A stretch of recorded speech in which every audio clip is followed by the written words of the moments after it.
Assalamualaikum warahmatullahi wabarakatuh dan selamat siang untuk kita semua. Puji syukur kita ucapkan atas kehadirat Allah Subhanahu wa Ta'ala yang telah memberikan kita kesehatan, kesempatan sehingga kita dapat berkumpul di ruangan guru SMP Negeri 1 Sipirok yang kita cintai ini. Yang pertama-tama yang saya hormati Bapak Kepala SMP Negeri 1 Sipirok, Ibu Wakil Kepala SMP Negeri 1 Sipirok, beserta Ibu Dewan Guru dan staf SMP Negeri 1 Sipirok. Adapun kegiatan acara kita ini, yang pertama ada kata sambutan dari kepala sekolah, yaitu, dan kedua ada penyampaian aksi nyata oleh Ibu Anissa, yang ketiga pembentukan panitia, HUT Tapsel dan Hari Guru.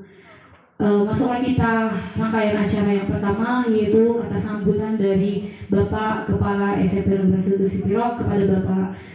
Saya persilakan.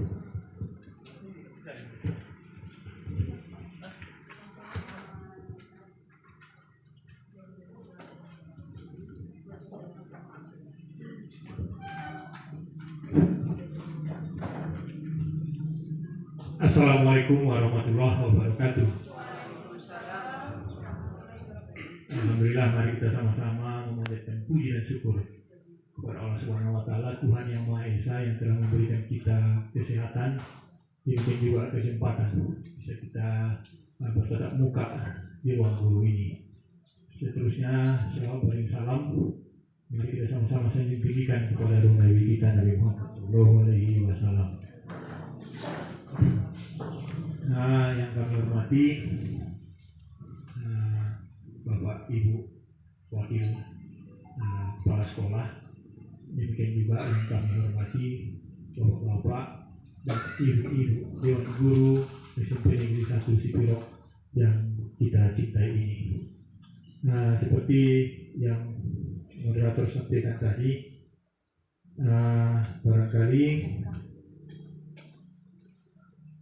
kita akan melalui beberapa tahapan pembicaraan di rapat kita ini yang mungkin jelasnya mungkin sudah terkirim di grup SMP kita bersama, item-item apa yang mau kita bicarakan, dan barangkali nanti ada hal-hal yang berkembang untuk dan kita pandang perlu untuk kita bahas. Tentu kita siapkan waktu untuk membahasnya ya sampai menjelang waktu yang relatif begitu cepat dan singkat pertemuan kita ini. Maka untuk menghemat keadaan waktu pelaksanaan ini, kepada kita Bapak dan Ibu-ibu sesuai dengan itemnya, di sini ada yang pertama ada kegiatan aksi nyata untuk CGP. Kemudian yang kedua adalah pembentukan panitia pelaksanaan HUT Tapsel dan hal-hal lain yang mungkin kita anggap hal-hal lain yang berkembang yang mungkin kita anggap urgent untuk kita bahas bersama. Bapak-bapak dan ibu-ibu, untuk mengambil keberkahan di rapat kita ini, mari kita berserah diri kepada Allah Subhanahu wa Ta'ala, Tuhan yang Maha Esa. Seraya rapat ini kita buka dengan ketukan rapat kita buka. Bapak-bapak dan ibu-ibu, saya pikir untuk menghemat keadaan waktu, karena di sini seperti yang kami baca di sini ada lagi di sini yang disampaikan sebagai kegiatan aksi nyata dari Ibu Nisa dalam ya maksudnya yang terpampang di depan ini mungkin ada beberapa hal barangkali yang perlu disampaikan untuk kita ketahui bersama sebagai Dewan Guru. Oleh karena itu kepada Ibu Nisa barangkali nanti untuk memberikan penjelasan tentang aksi nyata yang dimaksud itu. Kira-kira ada aksi nyata, ya inilah dia yang perlu kita ketahui bersama sebagai Bapak Ibu Dewan Guru. Jadi demikian dulu sementara sambutan kami kepada kita semua Bapak Ibu. Jadi sementara saya sudahi. Demikian bila topik walidaya. Wassalamualaikum warahmatullahi wabarakatuh. Terima kasih kepada Bapak yang sudah memberikan kata sambutan. Selanjutnya rangkaian acara yaitu penyampaian aksi nyata calon guru penggerak kepada Ibu Anissa. Disilakan.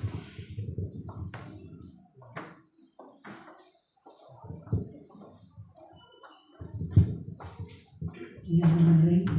Terima kasih kepada moderator memberikan kesempatan.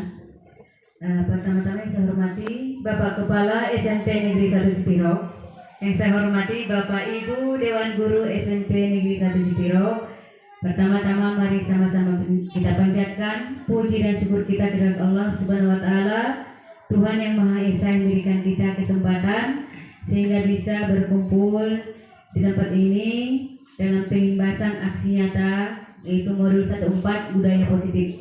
Tidak lupa salawat beriring salam atas junjungan kita Nabi besar Muhammad Sallallahu Alaihi Wasallam yang menjadi uswatun hasanah bagi kita semua. Pertama sekali saya ucapkan terima kasih banyak kepada Bapak Ibu seluruhnya yang telah bersedia berkenan hadir dalam kesempatan hari ini. Bapak Ibu SMP Negeri 1 Sipiro, di sini sudah saya tampilkan itu adalah mengenai budaya positif. Kenapa ini saya angkat? Kenapa ini saya sampaikan kepada kita semua? Karena saya yakin siapapun kita di sini pasti mengharapkan hal-hal yang positif. Di sini adalah budaya. Budaya itu apa? Budaya itu adalah kebiasaan, pembiasaan kita untuk melakukan hal-hal yang positif. Sementara itu sebenarnya di sini kita sudah melakukan yang positif itu sudah ada, tapi kalau bisa kita budayakanlah yang positif itu.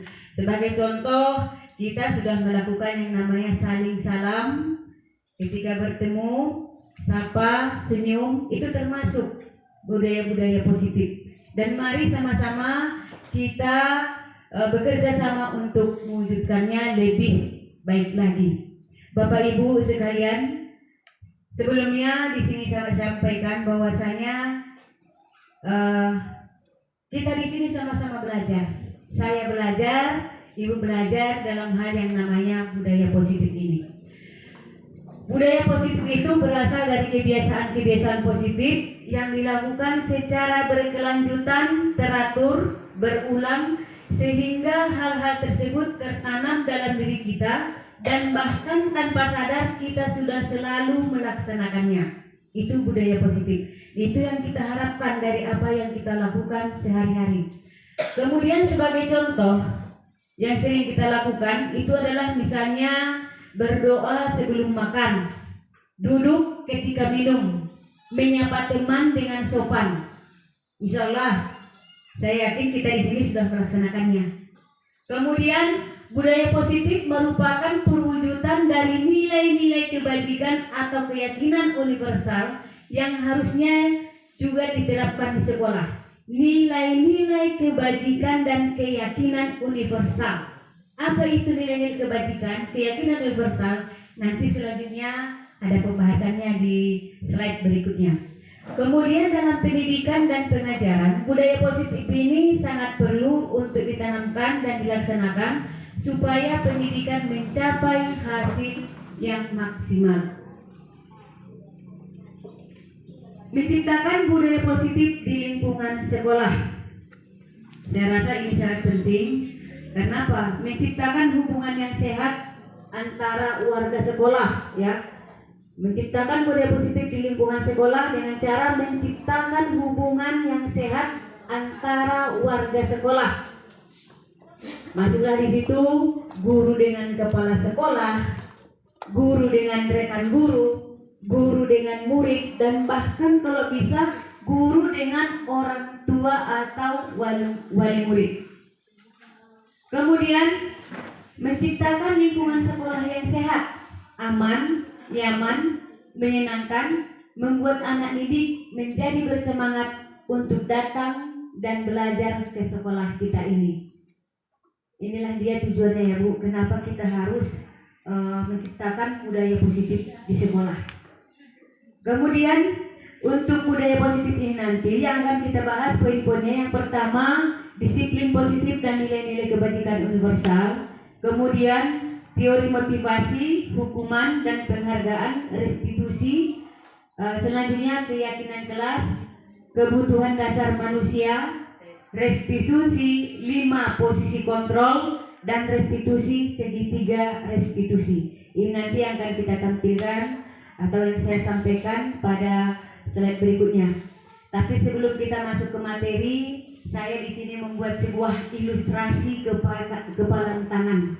Boleh kita buat kepalan tangan kita, di mana dalam kepalan tangan kita ini boleh kita bayangkan di tangan kita ini adalah sesuatu yang sangat berharga bagi kehidupan kita.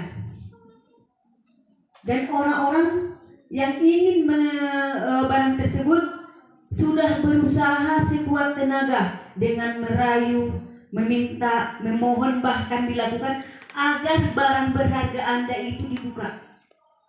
Ya. Tapi yang memegang kontrol atas kepalan tangan kita ini, apakah kita membuka atau menutup kepalan tangan kita, adalah diri kita sendiri, bukan orang lain.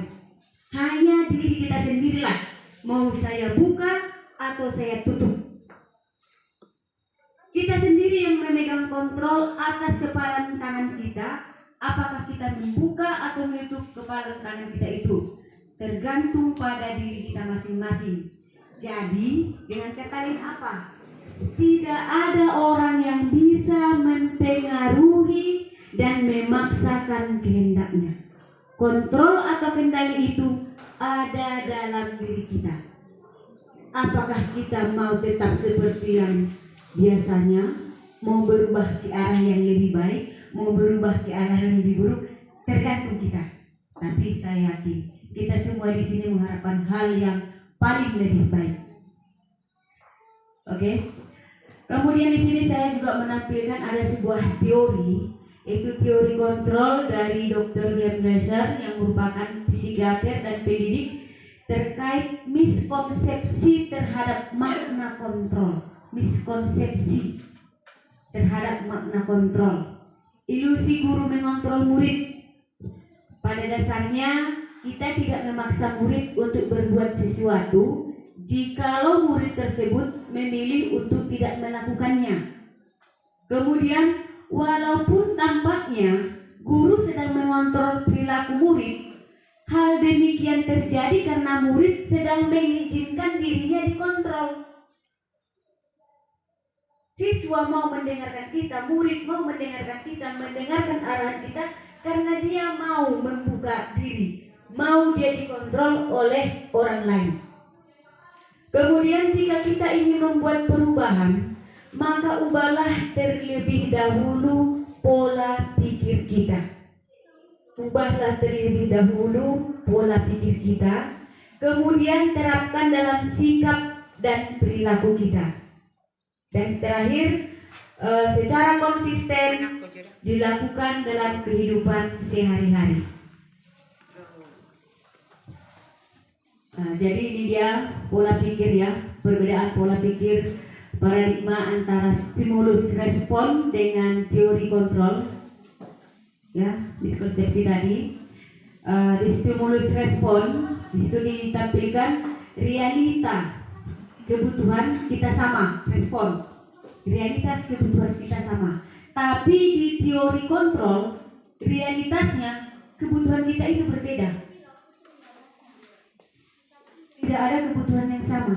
Misalnya kita mengajar, kebutuhan kita di sini apa? Selama ini kita kebutuhannya sama-sama mengajar, ya kan? Tapi mereka memiliki kebutuhan yang berbeda. Kemudian dari stimulus respon, semua orang melihat hal itu sama. Semua orang melihat hal yang sama. Di teori kontrol, setiap orang memiliki gambaran berbeda-beda. Misalnya dalam satu masalah, sama-sama dia berbuat salah, tapi ada di teori kontrolnya kesalahan itu gambarnya untuk masing-masing orang itu berbeda-beda. Kemudian kita mencoba mengubah orang agar berpandangan sama dengan kita. Harusnya kita berusaha memahami pandangan orang lain tentang dunia. Kemudian perilaku buruk dilihat sebagai suatu kesalahan.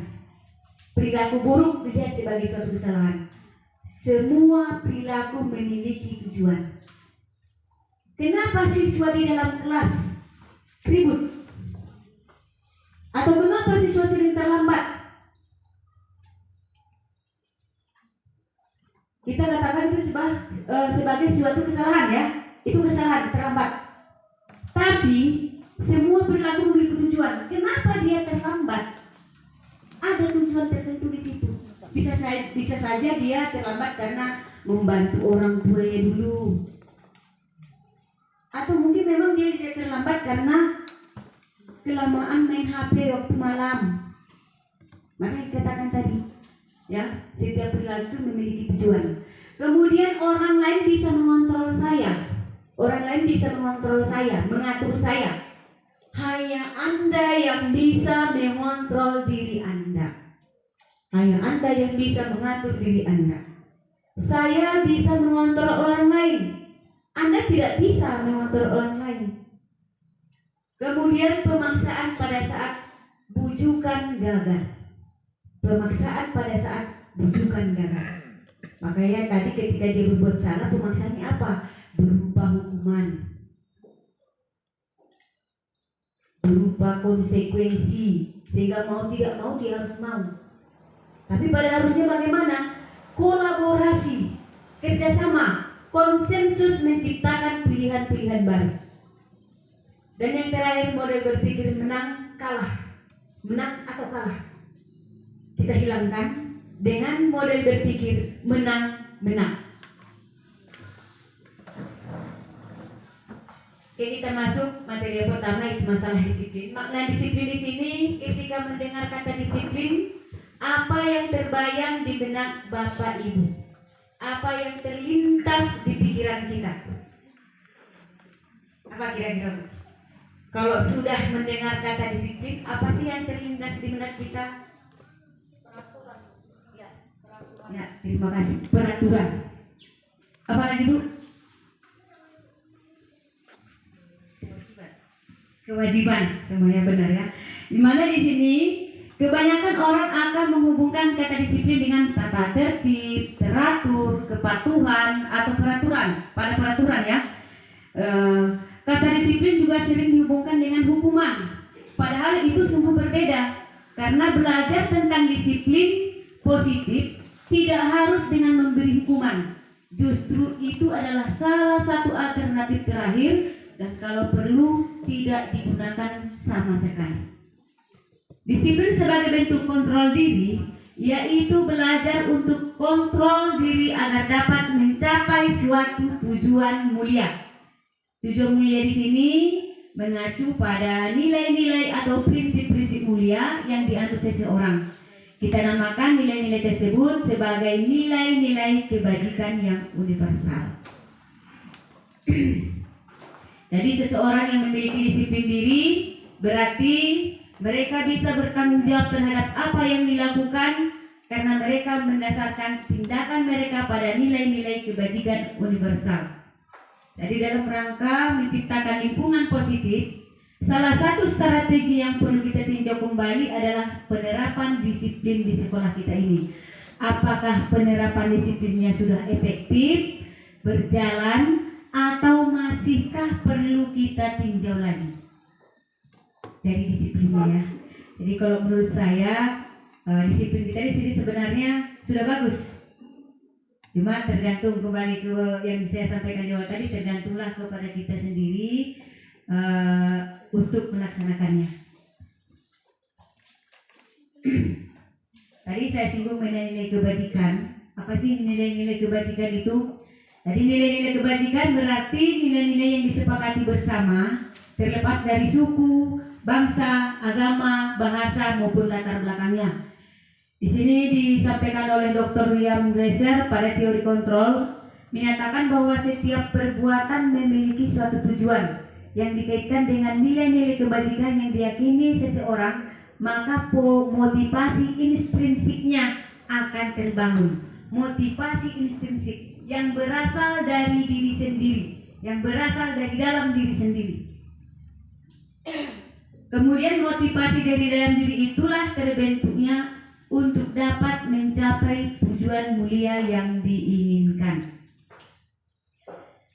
Nah, yang termasuk nilai-nilai kebajikan itu tidak lepas dari profil pelajar Pancasila. Ada 6 poin ya Bapak Ibu, profil pelajar Pancasila, mulai dari beriman, bertakwa kepada Tuhan Yang Maha Esa dan berakhlak mulia, kemudian mandiri, bernalar kritis, berkebinekaan global, bergotong royong, dan kreatif. Jadi nilai-nilai kebajikan di sini juga contohnya ada saya tampilkan di sini, termasuklah di situ toleransi, rasa hormat, integritas, menghargai, antusias, empati, keingintahuan, kerjasama, percaya diri, dan komitmen. Jadi mari kita masuk ke materi selanjutnya, yaitu teori motivasi, hukuman, konsekuensi, dan restitusi. Motivasi perilaku manusia. Kenapa seseorang itu melakukan sesuatu? Itu motivasi ya. Apa yang mendorong? Jadi untuk motivasi perilaku manusia itu sebenarnya yang pertama untuk menghindari ketidaknyamanan atau hukuman. Motivasi ini bersifat eksternal. Kenapa dia berperilaku? Motivasi perilaku manusia, apakah yang pertama untuk menghindari ketidaknyamanan atau hukuman, dan ini bersifat eksternal, berasal dari luar. Itu berarti dia motivasinya berasal dari luar karena takut mendapat hukuman atau teguran. Kemudian untuk mendapatkan imbalan atau penghargaan dari orang lain, dia melakukan itu karena itu tadi, ingin dia mendapat penghargaan, ingin dapat hadiah, dan itu berarti masih dari eksternal, masih dari luar. Yang ketiga, untuk menghargai diri sendiri dengan nilai-nilai yang kita percaya. Inilah yang berasal dari intrinsik, dari dalam diri kita. Motivasi yang akan mendorong motivasi yang akan membuat seseorang memiliki disiplin positif karena motivasi berperilakunya bersifat internal, bukan eksternal. Inilah Bapak Ibu, mari sama-sama kita memilih poin yang ketiga. Mari sama-sama kita pilih poin ketiga. Kenapa kita apa motivasi kita melakukan sesuatu? Untuk menghargai diri sendiri dengan nilai-nilai yang kita percaya. Ini yang harus kita pilih, bukan poin pertama atau poin kedua. Sebagai ilustrasi dari motivasi perilaku seseorang, di sini sebagai seorang guru, saat kita hadir mengajar di kelas, tepat waktu, motivasi apakah yang mendasari tindakan kita? Apakah kita datang tepat waktu karena tidak ingin ditegur oleh atasan, dalam hal ini kepala sekolah, dan kemudian mendapat surat peringatan? Berarti dia di sini menghindari ketidaknyamanan atau hukuman. Atau apakah kita datang tepat waktu karena ingin mendapatkan pujian dari atasan, ingin mendapatkan penghargaan atau pujian dari orang lain? Dan yang terakhir, atau apakah kita datang tepat waktu karena kita percaya nilai-nilai kebajikan, kita ingin menjadi orang yang menghargai waktu, menghargai diri kita sendiri. Mari sama-sama kita tanya diri kita sendiri. Seperti saya bilang tadi, mudah-mudahan kita ada di poin yang ketiga. Ya, Bapak Ibu. Selanjutnya, perbedaan antara hukuman dan konsekuensi atau sanksi. Mari sama-sama kita perhatikan. lari mengelilingi lapangan bola basket 2 kali karena terlambat hari di sekolah. Ini Bapak Ibu termasuk hukuman atau konsekuensi? Termasuk apa Ibu? Termasuk hukuman. Kemudian yang kedua, membersihkan coretan yang dibuatnya di meja tulis. Termasuk apa Ibu? Termasuk konsekuensi. Oke. Kemudian murid diminta untuk push up 15 kali karena tidak menggunakan masker ke sekolah. Termasuk hukuman. Oke. Menggantikan kertas tugas teman yang telah dicoret-coret. Konsekuensi. Berjemur di lapangan basket pukul 12 siang karena mengobrol dengan teman. Hukuman. Murid diminta bertelanjang kaki sepanjang hari karena tidak menggunakan sepatu warna hitam sesuai peraturan sekolah. Sanksi atau konsekuensi. Lanjut, mari kita lihat termasuk apakah dia benar penilaian Bapak Ibu tadi bahwa poin pertama lari itu termasuk hukuman, yang kedua konsekuensi, yang ketiga hukuman, yang keempat konsekuensi, yang keempat hukuman, dan yang kelima hukuman. Jadi pas ya penilaian Bapak Ibu. Selanjutnya perbedaan antara hukuman dan konsekuensi itu, hukuman yang diberikan itu bisa berupa fisik maupun psikis. Di sini murid anak disakiti, ya hukuman itu bisa berupa fisik atau psikis dan anak disakiti. Sementara sanksi atau konsekuensi itu bersifat didikan atas kesalahan yang dilakukan. Beda antara hukuman dan konsekuensi. Masuk kita restitusi. Tadi sudah selesai hukuman dan konsekuensi yang selama ini mungkin masih sering sampai hari ini. Kalau ibu bapak tanya saya apakah saya termasuk masih sering melaksanakan hukuman atau konsekuensi? Masih. Jadi yang mana yang harus kita pakai? Masuk dulu kita ke restitusi. Ya, restitusi itu tindakan terhadap suatu pelanggaran pada umumnya berbentuk hukuman atau konsekuensi, namun ada program disiplin positif lain di samping berbentuk hukuman atau konsekuensi, yaitu restitusi. Di mana restitusi itu adalah proses menciptakan kondisi bagi murid untuk memperbaiki kesalahan mereka, sehingga mereka bisa kembali pada kelompok mereka dengan karakter yang lebih kuat. Itu restitusi. Jadi di sini nggak ada lagi istilah hukuman atau konsekuensi. Kemudian restitusi juga merupakan proses kolaboratif yang mengajarkan murid untuk mencari solusi untuk masalah mereka dan membantu murid berpikir tentang orang seperti apa yang mereka inginkan dan bagaimana mereka harus memperlakukan orang lain. Jadi si anak di sini pada restitusi ini diarahkan dia sendiri yang mencari solusi dari masalah yang dihadapi. Ditanya kembali, bagaimana solusinya menurut kamu? Ya, hingga di sini dia bisa menghargai orang lain dan bisa berpikir tentang orang seperti apa yang dia inginkan. Selanjutnya ciri-ciri restitusi ada 9 poin. Yang pertama, restitusi itu bukan untuk menebus kesalahan, tapi untuk belajar dari kesalahan. Bukan untuk menebus. Kalau hukuman konsekuensi sudah jelas menebus. Tapi di sini adalah belajar dari kesalahan. Jadi ketika dia melakukan suatu kesalahan, di situ dia sudah ada pembelajaran dalam diri dia.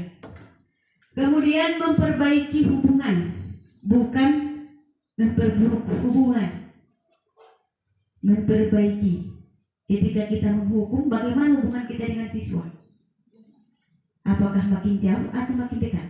Makin jauh ya, kalau hukuman ya, makin jauh. Kemudian tawaran bukan paksaan. Tawaran bukan paksaan. Dan selanjutnya restitusi menuntun untuk melihat ke dalam diri. Tadi mau seperti apa yang dia inginkan. Restitusi mencari kebutuhan dasar yang mendasari tindakan.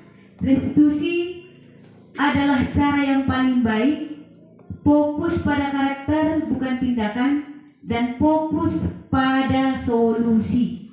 Fokus pada solusi, bukan pada masalah, bukan pada konsekuensi, bukan pada hukuman, tapi fokus pada solusi. Itu restitusi. Jadi untuk restitusi ini sambung juga dengan ada keyakinan kelas. Mengapa ada keyakinan kelas? Mengapa tidak peraturan kelas saja? Sementara kita ketahui selama ini kan kita buat peraturan kelas. Kenapa juga menjadi keyakinan kelas? Ilustrasinya, nomor 1, mengapa kita memiliki peraturan tentang penggunaan helm pada saat mengendarai kendaraan roda 2 atau motor? Yang kedua, mengapa kita memiliki peraturan tentang penggunaan masker dan mencuci tangan setiap saat? Kita masuk dulu yang pertama ini. Mengapa kita memiliki peraturan tentang penggunaan helm pada saat mengendarai kendaraan roda 2? Coba Bapak mantau. Apa tujuannya? Untuk apa dia? Yang paling kita inginkan itu apa? Keselamatan kan? Keselamatan. Ya, itu keselamatan. Pakai helm, keselamatan. Kemudian ilustrasi yang kedua, mengapa kita memiliki peraturan tentang penggunaan masker dan mencuci tangan setiap saat? Tujuannya apa? Bersih. Akhirnya apa? Sehat. Berarti yang kita tuju adalah kesehatan. Lanjut Bu. Tadi mengapa ada keyakinan kelas? Mengapa tidak peraturan kelas saja tadi ilustrasinya? Kemungkinan jawaban yang pertama adalah untuk keselamatan. Dan jawaban yang kedua adalah untuk kesehatan. Jadi nilai-nilai keselamatan atau kesehatan inilah yang kita sebut keyakinan. Kita pakai helm. Kenapa kita pakai helm? Karena kita yakin dengan kita pakai helm kita selamat. Itulah keyakinan itu. Keselamatan. Itulah keyakinan itu. Kemudian nilai-nilai kebajikan menekankan pada keyakinan seseorang dan akan lebih termotivasi dari dalam diri. Seseorang akan lebih tergerak dan bersemangat untuk menjalankan keyakinannya daripada hanya sekedar mengikuti serangkaian peraturan tertulis tanpa makna. Nah, jadi keyakinan itu lebih dalam lagi ya Bapak Ibu. Jadi kalau sudah ada keyakinan, motivasi itu pun lebih kuat lagi untuk melaksanakan keyakinan yang kita buat. Selanjutnya, murid pun demikian. Mereka perlu mendengarkan, memahami arti sesungguhnya tentang peraturan-peraturan yang diberikan. Apa nilai-nilai kebajikan di balik peraturan tersebut? Apa tujuan utamanya? Tidak boleh ribut dalam kelas. Keyakinannya apa? Kalau tidak ribut, aman, nyaman. Aman, nyaman itulah keyakinannya. Kemudian menjadi tidak tertarik atau takut sehingga hanya sekedar mengikuti serangkaian peraturan-peraturan yang mengatur mereka tanpa memahami tujuan mulianya. Jadi, apa itu keyakinan kelas? Keyakinan kelas adalah sesuatu yang sudah disepakati bersama warga kelas untuk diyakini, dilaksanakan dari motivasi dorongan dalam diri, mengenai sesuatu hal yang diyakini untuk dilakukan secara bersama-sama, ditetapkan secara bersama-sama pula. Jadi itulah dia Bapak Ibu keyakinan kelas. Nanti saya harap mari sama-sama kita buat keyakinan kelas kita, di mana nanti keyakinan kelas itu prosedurnya ada di sini, pembentukan keyakinan kelas. Yang pertama prosedurnya, biar kita sama-sama bisa buat, mempersilakan murid-murid di kelas untuk bercurah pendapat tentang peraturan yang perlu disepakati di kelas. Jadi dari murid dulu kita minta apa yang mereka mau di kelas itu. Tapi buat dalam bentuk kalimat positif, bukan kalimat negatif. Contohnya, tidak boleh berkelahi. Kalimat positifnya apa kita buat? Saling menghormati. Kalau sudah saling menghormati, yang namanya berkelahi kan terhindar. Saling menghargai, bisa. Kemudian yang kedua, mencatat semua masukan-masukan para